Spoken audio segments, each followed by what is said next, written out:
Chapter 6 The Dragon's Child by Jenny Nimmo. Lord Drum. They hung the cage in Great Smold's shining pavilion. The sun blazed through the glassy dome, and the dragon's child had nowhere to shelter. His glowing scales became dull and dry, and beneath drooping eyelids his golden eyes mirrored nothing at all.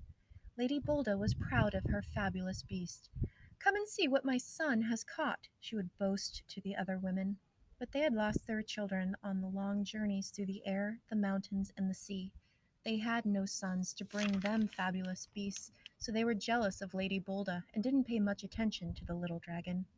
Sometimes Lord Drum would come and gaze at his prize. He would poke sticks through the bars of the cage to make the little creature growl, and he beat his drum under the cage, sending the dragon whirling around his prison in a frenzy. Soon he growled and hissed whenever the boy appeared, and Lord Drum grew tired of his games. He wished the fabulous beast would like him just a bit. Suddenly it was no fun being growled at all the time. Manon was made to do the very thing she had most dreaded. Great Smold wanted a winter palace, and all day she had to carry heavy boulders up from the beach. But in the evenings, when Great Smold sat with his people around the fire, Manon would creep close to the pavilion and whisper through its thin walls, "Dragon, dragon, don't give up hope. I'll save you somehow, I promise." She didn't know how she could keep her promise. All day she was under the eyes of the Welkin people, and at night Great Smold and his wife slept right beside the dragon's cage. And then one day Great Smold ordered a grand feast to celebrate his son's birthday. That night the Welkin people danced around the fire, chanting their strange songs, and no one noticed Manon creep into the shining tent. She ran straight to the dragon's cage, whispering, "I've come to save you, little dragon." She was shocked to see how thin and weak he had become. The door of the cage was locked. She hadn't expected that.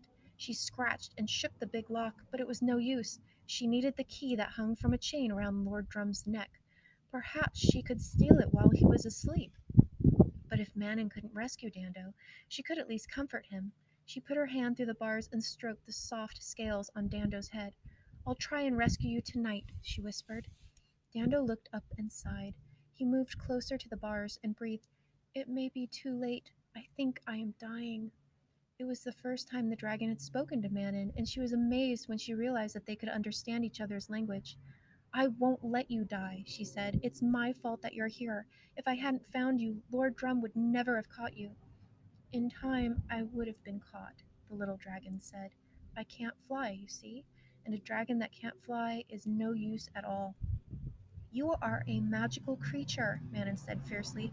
"Believe in yourself, and you will escape. I know it." She put her arm through the bars and hugged the little dragon tight, and Dando was so comforted he gave a faint but cheerful bleat. Before Manon tiptoed away, the little dragon said, "Find the bird. She will help." From the shadows outside, Lord Drum had watched the girl and the dragon. He wanted to jump in and frighten them, but he found that he couldn't. He couldn't even beat his drum. His hands fell to his sides, and an ache that he didn't understand made him turn away in silence. He found that his drum didn't comfort him, nor did the dancing and the chanting people. He went and lay under the quilt his mother had made from silk and feathers, and he turned his face to the wall. When Great Smold came to bid his son good night, he saw a tear shining on Lord Drum's face. "What's this?" Great Smold peered at his son. "Tears on your birthday, young Drum? What's the matter?" "I don't know," murmured Lord Drum. "Then why are you crying?" "Because I'm not Manon," sighed the boy. "I can't believe my ears. You want to be a prisoner? An orphan? You're mad, boy. You must have eaten moldy mushrooms." "I haven't," whispered Lord Drum, but he couldn't explain why he felt so bad.